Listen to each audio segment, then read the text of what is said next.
Jadi dulu tuh aku KKN di sebuah tempat yang menurutku namanya tuh lucu gitu. Ada di daerah Sulawesi, itu ia bernama Manimbahoy.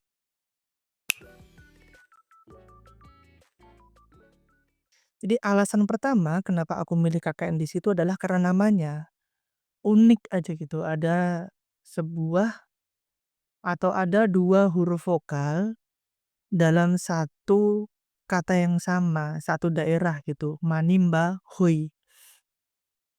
Jadi dulu alasan pertama untuk KKN di situ tuh karena namanya unik, karena namanya lucu gitu.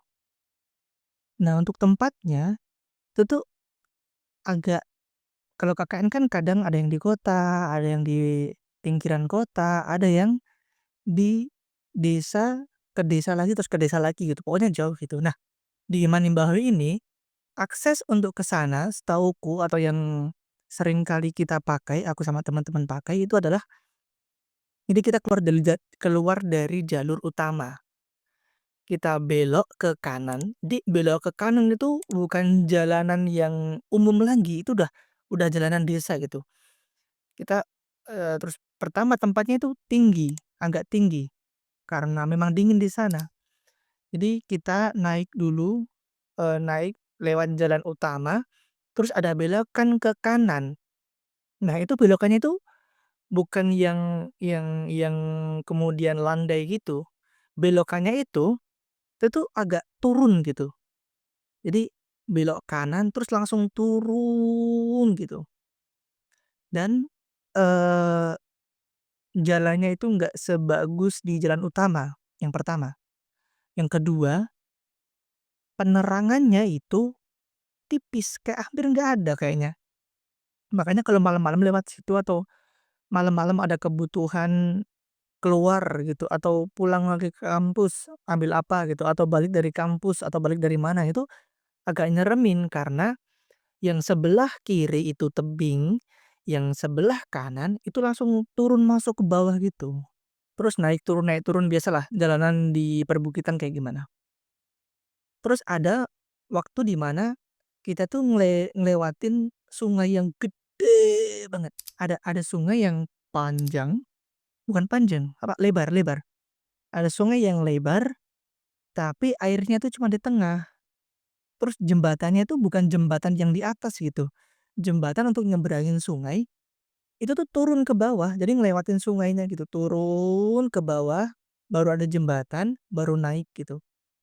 Kalau umumnya jembatan kan, ya sepantaran sama jalan, terus dibikin jembatan, terus sungainya jauh di bawah. Nah ini enggak, ini tuh jembatannya tuh turun, terus baru di bawah itu ada beton gitu kan, ngubungin satu tempat ke tempat yang lain, ngubungin dari satu bukit ke bukit yang lain, jadi di bawah gitu. Nah itu kalau kalau kalau semisal banjir kayaknya nggak bisa dilewatin itu.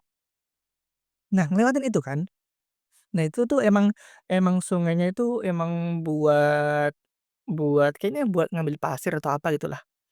Nah setelah ngelewatin itu kita naik lagi, naik turun bukit. Tempatku KKN ada di hampir ujung dari daerah itu. Jadi gini, aku tuh KKN di bawah kaki gunung Ulubaria. Ada salah satu gunung di Sulawesi namanya Ulubaria. Nah, posko KKN-nya itu tuh di bawahnya pos registrasi untuk naik ke Gunung Bulubaria. Jadi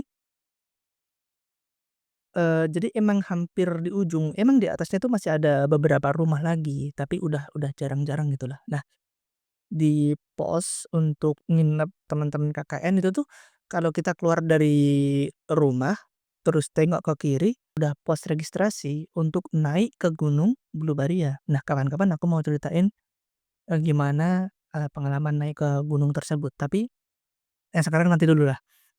Nah, di atas itu suhunya itu ya biasanya itu kalau pagi, kalau subuh itu 12, pokoknya ngalah-ngalahin ini, ngalah-ngalahin AC ruangan. Habis itu, di sana itu nggak pakai keran air, tapi airnya jalan terus. Jadi ada sumber di atas, terus dialirin pakai selang, terus dipindah-pindahin ke rumah warga, bukan dipindah-pindahin, disalur-salurin ke rumah warga gitu. Jadi airnya tuh ada terus dipakai nggak dipakai ya airnya emang jalan gitu. Yang menjadi kekurangan di sana itu, sebenarnya satu, sinyalnya itu kurang kurang bersahabat lah. Tapi ada beberapa tempat yang emang di situ banyak sinyal. Kalau di tempat KKN atau di pos KKN itu tuh di belakang rumah. Nah itu tuh tempat sinyal paling bagus gitulah. Nah, rumahnya itu dia tuh pakai rumah panggung. Jadi bukan rumah yang batu, tapi rumah yang panggung yang di bawahnya tuh ada jeda atau ada apa ya, ada iya ada jeda dari tanah sampai ke lantai lantai lantai rumah itu sekitar 2 meter gitu. Nah, di sana, itu tuh kita 1, 2, 3, 4, 5 orang. 5 orang untuk satu desa yang difokuskan pada belasan masjid, mungkin 11, 12, 13 masjid. Nah, difokuskannya di masjid kita dahulu. Nah, yang menjadi permasalahannya adalah kita kan 5 orang, masjidnya itu belasan, baru baru apa, motornya itu cuman 3. Jadi mau nggak mau ya emang nggak bisa semaksimal yang seharusnya gitu. Kita berusaha semaksimal yang kita bisa. Yang menjadi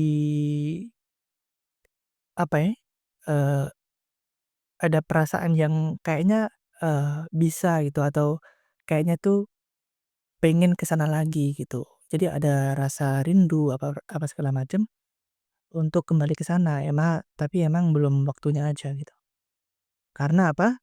Karena di sana itu kalau waktu-waktu sholat itu ada pemandangan yang emang agak susah aku temukan di sekitar sini, di sekitar rumah aku.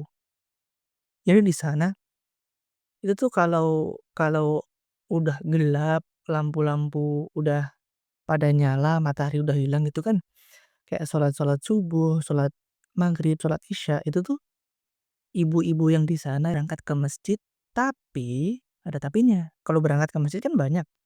Nah ini berangkat ke masjid, tangan kanan mereka itu tuh megang senter. Karena apa? Karena emang, lampu jalan itu belum belum banyak, belum kayak di kota lah.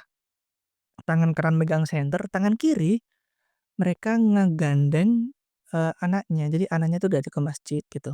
Nah itu tuh kan, pemandangan yang susah untuk kemudian didapatkan di tempat-tempat lain atau di kota. Terus pernah satu waktu aku tuh, gini, aku sama temanku itu kita ditugaskan untuk menjadi imam di sebuah masjid. Nah, aku sama temanku itu satu arah ke bawah kita turun. Jadi kita kan di ujung ujung ujung tempat, terus kalau masjid-masjidnya itu pasti turun tuh sebenarnya di atas itu masih ada musola tapi jauh banget kayaknya udah nggak kekejar lah kalau di sana. Nah, kita tuh kalau mau ke masjid-masjid itu tuh turun kita, turun baru di bawah-bawah itu ada masjid, baru nanti ada lagi daerah yang agak naik, nah di situ nanti ada masjid lagi. Jadi masjidnya itu harus turun dulu atau harus naik lagi ke tempat yang lain, tergantung kita tugasnya di mana di hari itu. Nah, aku sama temanku, Angga, itu tuh kita turun, kita dikasih tugas sama Pak Ketua buat jadi imam di salah satu masjid yang paling bawah dari daerah tersebut. Turun tuh kita, imam untuk sholat tarawih lah kita. Terus habis selesai sholat tarawih, kita naik lagi dong harusnya. Di sana itu karena hujan, kemarin tuh karena pas waktu hujan jadi jalanannya licin. Pas naik lagi, itu jalannya pelan-pelan. Pas kita lewat di depan rumahnya ada salah satu perangkat desa lah, lupa aku. Kita kan pelan-pelan kan, karena pertama jalannya licin, yang kedua karena emang lampunya agak susah ini penerangannya, jadi ya emang jalan pelan-pelan aja gitu. Nah, pas ada tanjakan yang agak tinggi, kita kan, atau temanku yang pegang motor, temanku yang di depan, aku yang di belakang. Temanku kan pas ada tanjakan yang agak tinggi, dia kasih gas kencang-kencang memang. Pas baru mau digas, tiba-tiba di sebelah kiri jalan, keluar babi hutan, gedenya itu segede ban mobil. Bayangin ada babi hutan, warnanya hitam, segede ban mobil, terus tiba-tiba nyebrang aja gitu, nyebrang di depan motor kita, kayak berisik gitu. Jadi babinya itu tuh kayaknya nggak tahu habis habis habis ngapain, atau habis dikejar apa gitu, itu tiba-tiba, eee, kenceng gitu kan, lari dari kiri ke kanan, nyebrang gitu. Dan itu pas kita mau lewat, jadi hampir-hampir kita itu mau nabrak babi yang segede ban mobil. Itu tuh kalau kita beneran nabrak babi, kayaknya nggak tahulah pakai mau ngapain lah kalau nabrak babi beneran. Karena babinya itu gede, terus babinya tuh yang ada apanya tuh, siung, apa ya namanya? Masa taring? Pokoknya itulah yang gigi yang ke atas gitu kan. Ada gitunya dan itu jelas. Babinya gede, babi hutan, hitam bulunya gitu kan, terus tiba-tiba nyebrang aja gitu agak kencang gitu. Nah aku sama temanku Angga, yang tahu kejadian itu atau yang kita berhadapan langsung dengan kejadian itu, lompat kita Pak, lompat. Bukan lompat dari motor secara harfiah, tapi kayak kaget sampai-sampai kita lompat ke belakang gitu, langsung langsung kayak nyebut astagfirullah apa segala macam gitu kan. Terus dari situ sampai pulang full ketawa kita, karena ya itu, pengalaman yang unik lah, pulang dari sholat tarawih mau dibegal sama babi gitu.